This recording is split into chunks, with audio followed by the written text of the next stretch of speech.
You will hear a number of different recordings, and you will have to answer questions on what you hear.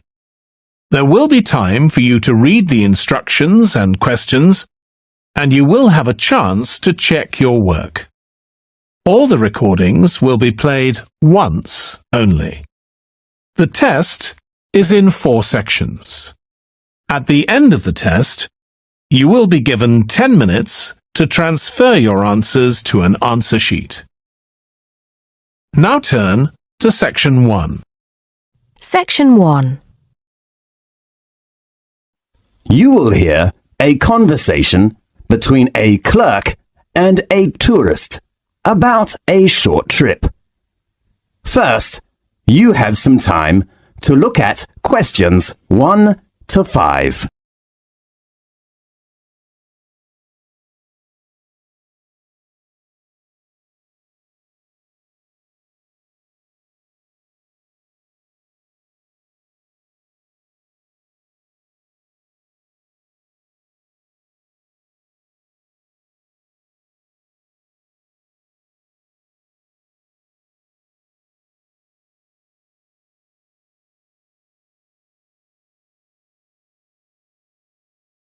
Listen carefully and answer questions 1 to 5.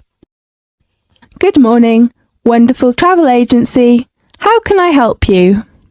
Good morning. I'd like to know about the information about your short trip. What's the name of the trip? Magic One Day. Right. Could you introduce me to the tour? Of course, and we will give you a 5% discount if you book the latest trip. Fine. When is the next one going? We have a trip every Saturday, which usually departs at 8 o'clock in the morning. And when will we come back? About 6 o'clock in the afternoon. Fine. How about the type of transportation? We like to keep our tours small, so we offer a coach or a minibus. That's great. So how many tourists are there in one group? Usually we take about 15 to 20 tourists, but you know, it is peak time now, so the number is up to 25 tourists. Well, that sounds good. So, how much is the tour price? As I said, I will give you a 5% discount, so the cost is £18 for each person. Great! Does it include lunch? No, but the guide fee has been included. Do I need to book a seat? Yes, at peak season, in order to ensure your position, seat reservation is needed. So the tourist has to reserve a seat at least 2 days before leaving. Now, look at questions 6 to 10.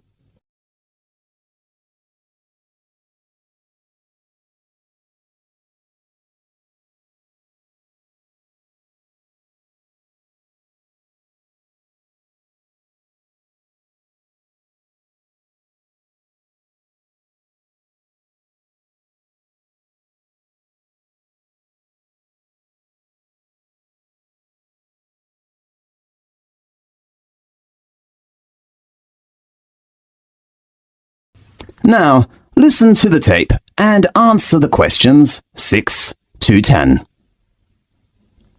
OK, and how about the deposit? You don't need to pay any fees in advance. Fine. How about payment? Cash or credit card?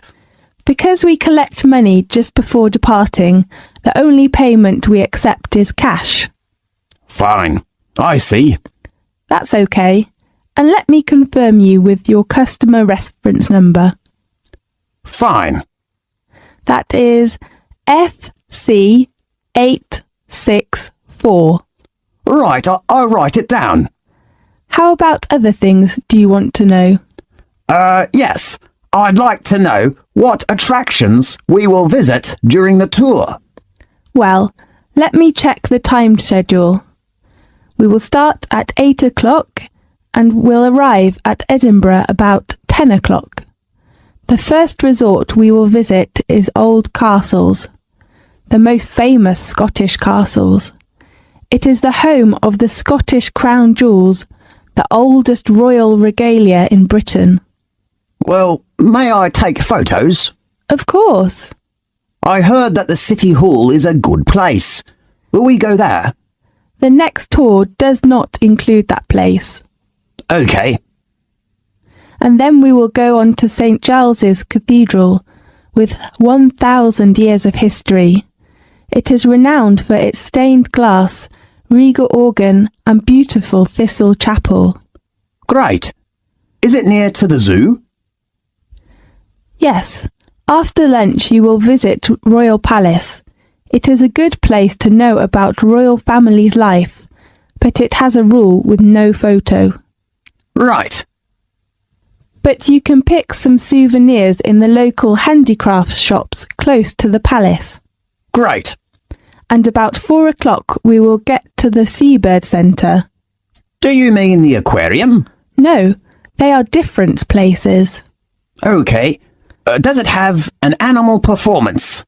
Sure, you can appreciate the play of dolphin and sea lion. It sounds good.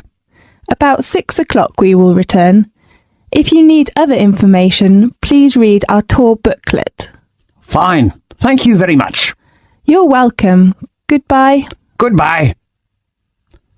This is the end of section 1. You now have half a minute to check your answers.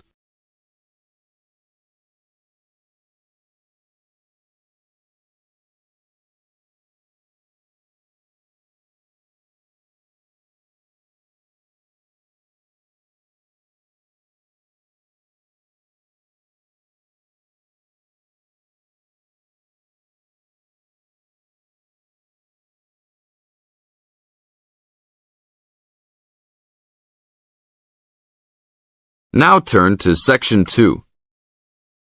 Section 2. You are going to hear a guide named Matt who is introducing their trip in Wildlife Haven. Now you have some time to look at questions 11 to 15.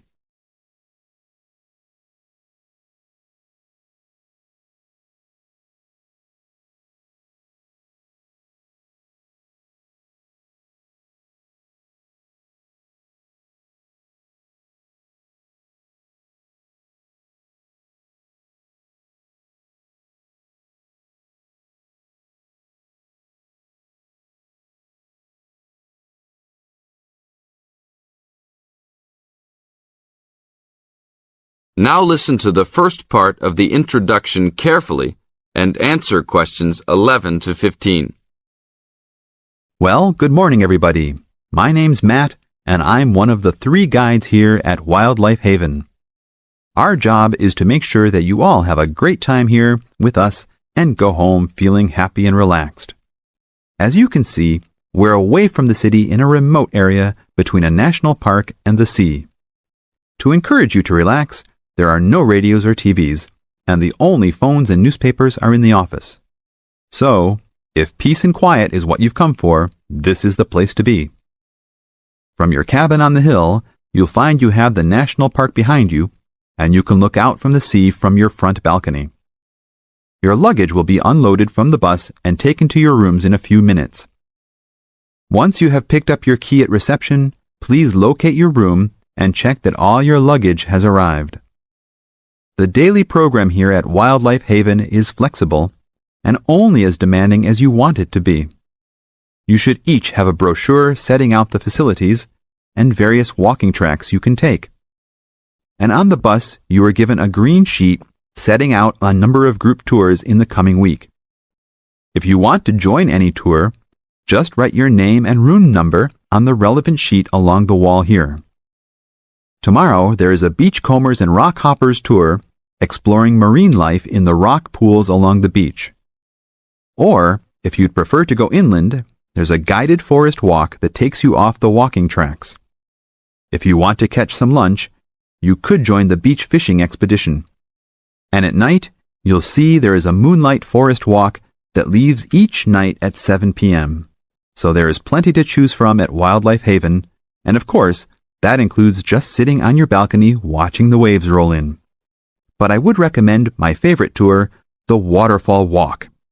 This departs at sundown each day and also provides the opportunity to have a moonlight swim. Now you have some time to look at questions 16 to 20.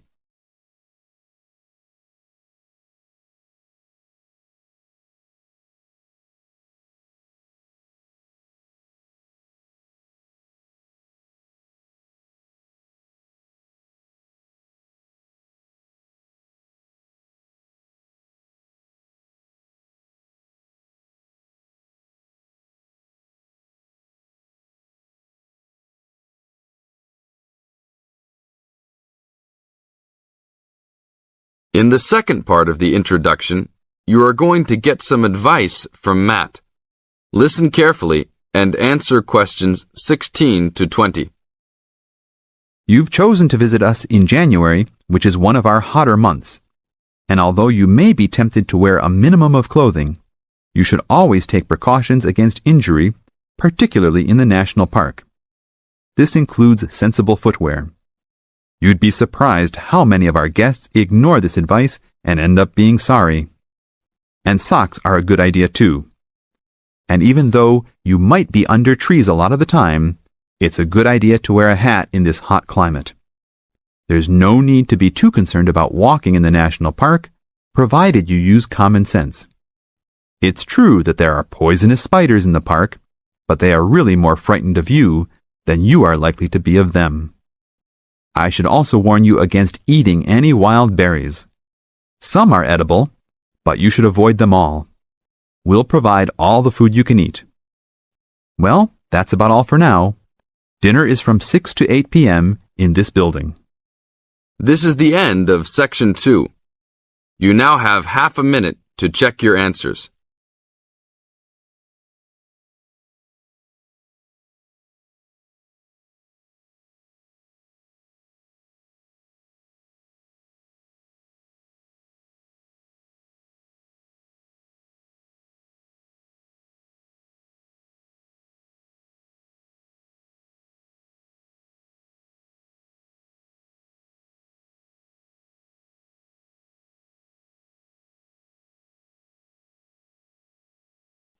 Now turn to Section 3. Section 3. You will hear a tutor and 2 students discussing the crop rice. First, you have some time to look at questions 21 to 24.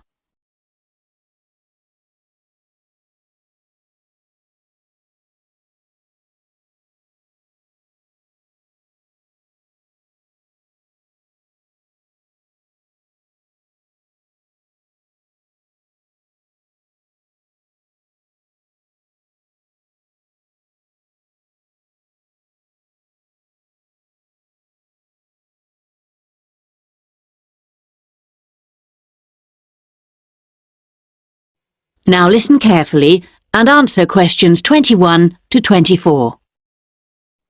Good morning, everyone. So, following on from our tutorial on European agriculture last week, Daisy and Eric are going to talk about the most commonly grown crop in Asia, which is, of course, rice. Eric, can you tell us what you've been working on? Yes, sure. We've been looking at the role of rice in a number of countries, how it's grown, ways of increasing production. As I'm sure you know, rice is the staple diet throughout Asia, and, in fact, 90% of the world's rice is grown and eaten there. Daisy's got some background on that. Well, rice was originally a wild plant which started out in the tropical regions of Asia. But there are literally hundreds of varieties today, and each with different qualities. For instance, one will survive floods, while another will grow in relatively dry conditions. A third has a really lovely smell. But wherever it grows, rice needs a lot of water. What do you mean by a lot? Well, it takes about 5,000 litres to get a kilogram of rice. This can be supplied either naturally or by irrigation. And as most rice-growing countries suffer from unpredictable weather, including drought, water management really is the key. Research has become so important now that each rice-growing country in Asia has its own research institute. Whether we're talking about Japan, China or Bangladesh, And they're all coordinated by a group in the Philippines called the International Rice Research Institute. Interesting. Bangladesh, for instance, has been successfully using different rice varieties and fertilizers for 30 years. But because it's such a flat delta country, it's very difficult for the water to drain away after the monsoon season, so they need to find special rice crops that can survive the floods. And with global warming, the situation is more urgent than ever. Before you hear the rest of the discussion, you have some time to look at questions 25 to 30.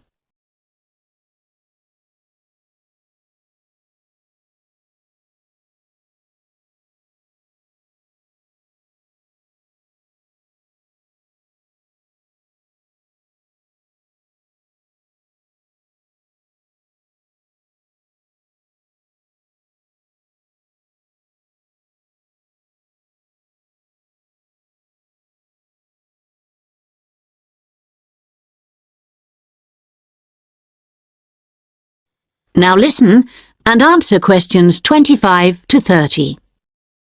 Now I'd like to move on to our comparative study. As you can imagine, China is the world's biggest rice-producing country.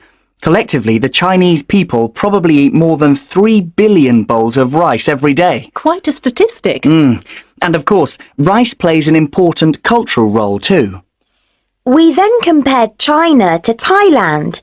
You know, even though Thailand only has about 64 million people, it's the world's #1 exporter of rice. Not China, as you might imagine. Is that so? Yes, they send their rice everywhere, in particular to Europe, as well as Africa and the Middle East. Apparently, the fact that jasmine rice is growing in popularity is one reason why Thailand's rice export industry is doing so well. People want something a bit different. And of course, Thailand is well suited to rice growing. Good climatic conditions and lots of fresh water. Going back to China for a minute, we should mention that at the Rice Research Institute in Huangzhou, they're working on ways of improving rice yields using less water. By yields, you mean the amount they can grow? Yes, they're trying to find ways to get more rice from less land, improve the taste, but also have other things in it besides carbohydrates so that it's healthier, better for you. Good idea, considering it's the staple food. And then you've got Japan, which is totally self-sufficient when it comes to rice. This is basically because they have a high tariff on imported rice, so everyone buys the homegrown product, and they don't export much. Yes, but you know, even though rice is a kind of sacred crop there, consumption is only half what it was in the 1960s. This trend isn't evident in Thailand or China.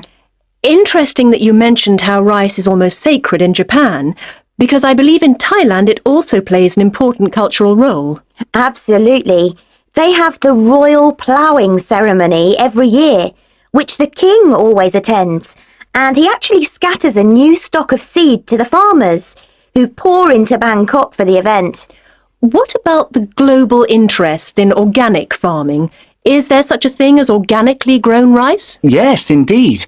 And the Japanese are getting quite a taste for it, apparently. There's an experimental farm near the city of Akita in the Japanese rice belt, famous for its sake, by the way, which has pioneered organic rice production, and now it's sold all across the country. It's a bit like the recent popularity of jasmine rice in Thailand, but that's for the export market, of course. Interesting how attitudes change, isn't it? That is the end of section 3. You now have half a minute to check your answers.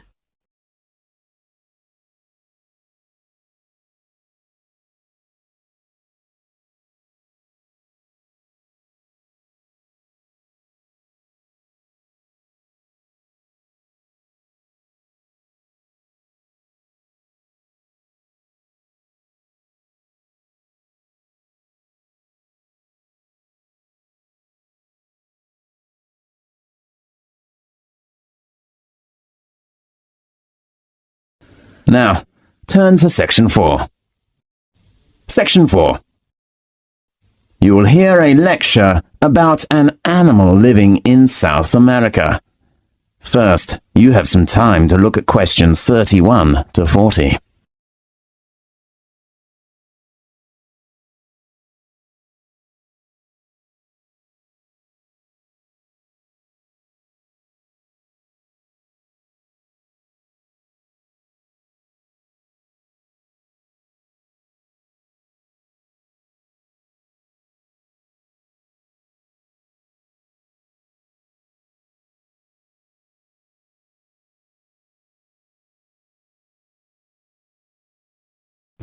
Now listen carefully and answer questions 31 to 40.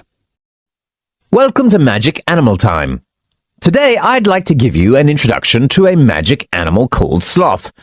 Native to Central and South American rainforests, the sloth is the slowest animal on Earth. It needs 12 seconds to finish one step, even slower than a tortoise. Algae grows on its brown furry back because of its inactive lifestyle. Even the fur of sloths is adapted to their lifestyle. Sloths usually hang upside down, so their stiff, wiry fur grows differently from the coats of most mammals. Horses' hair, for example, grows from the back, so rainwater will run off. Below this tough top layer, a dense downy layer of hair provides additional protection from pesky insects. The greenish cast of the sloth's shaggy fur is caused by symbiotic algae that grow in grooves running along the length of each of the mammal's outer hairs. The sloth hosts the algae, and the algae return the favor by providing nutrition that the sloth either ingests by licking its fur or absorbs through the skin. The grayish-green color makes the sloth look just like a clump of dry leaves hanging from a branch. The perfect jungle camouflage. And the longer a sloth lives, the greener it gets. Sloths have a short and flat head, a snout that is short in length, big round eyes, long tree-climbing legs, a stubby tail, and small ears. And though some have called them ugly, they have the cutest face that looks like they're always smiling, just like a koala in Australia. Sloths spend most of the day sleeping, curling up in a tree notch or hanging from a branch with all four legs closed together, their heads tucked between their front legs. People seldom see them much move, even when they are awake. Only at feeding time, sloths move more slowly and carefully, hand over and through the treetops, searching for leaves, fruits, and twigs. They even mate and give birth while suspended from their long, curved claws. Sometimes a sloth will die, hanging upside down from a tree limb, and remain so after death, until they decompose or are forcibly removed. Why do sloths have such an unusual lifestyle? It's the strategy they evolved to survive as tree-dwelling plant eaters in a place with many predators. Most domestic herbivores, such as cattle, horse, and sheep, graze all day long. Because they feed on nutrient-poor vegetation, they must eat almost constantly. Sloths are also classified as herbivores, and their diets are also low in nutrition. But rather than munching all day long, they have become masters at conserving energy. As any athlete knows, maintaining muscle requires large quantities of food energy, far more than a sloth's vegetarian diet can provide. Sloths are relatively inactive and usually spend most of their day hanging upside down, so they can get by with half as much muscle mass as similar-sized mammals. Hence, they don't need to eat too much. In addition, because of heavy muscle, sloths weigh far less than other mammals. This makes it possible for them to climb on thin branches high in the tropical forest canopy, where they can more easily find food and avoid heftier predators. Keeping a high body temperature also takes energy. Sloths fulfill this need by maintaining a lower average body temperature than other mammals. Dogs, cats, horses, sheep, and cows all have average body temperatures between about 100 and 103 Fahrenheit, but a sloth's average body temperature is about 93 degrees Fahrenheit. Equally important, a sloth's body temperature fluctuates with the surrounding temperature. Like snakes and frogs, which are cold-blooded creatures, a sloth's body temperature is highest on warm, sunny days and lowest at night and on rainy days. Sometimes, a sloth takes a sun bath in the morning, warmed up. Then, during the hottest times of day, it hides in the shade so it won't overheat. During a 24-hour period, a sloth's body temperature may vary as much as 10 degrees Fahrenheit. If the body temperature of a person, a cat, or a dog varies just 5 degrees Fahrenheit, it can be life-threatening. Because sloths have difficulty moving over land, they spend most of their time in the trees. They can get just about everything they need high above the forest floor, even water, which comes from eating juicy leaves and licking up drops of morning dew. Short bursts of feeding, followed by long periods of inactivity, make sloths less vulnerable to large raptors, such as harpy eagles and other carnivores, such as ocelots. As long as sloths remain perfectly quiet and still, they're nearly impossible to detect. At feeding time, a sloth reaches out, grabs an overhead branch with its flexible feet, and tugs until the food is within reach of its long tongue. After pulling the vegetation into its mouth, the sloth clips the leaves with its hard, tough lips and slowly grinds them with a large, peg-like teeth. A sloth digests its food just as it does everything else, very slowly. People usually digest their food in about a day, but sloths can take about a month to finish the process. As soon as a sloth swallows a mouthful of pulverized plants, the bacteria in its stomach and intestines begin breaking down the food.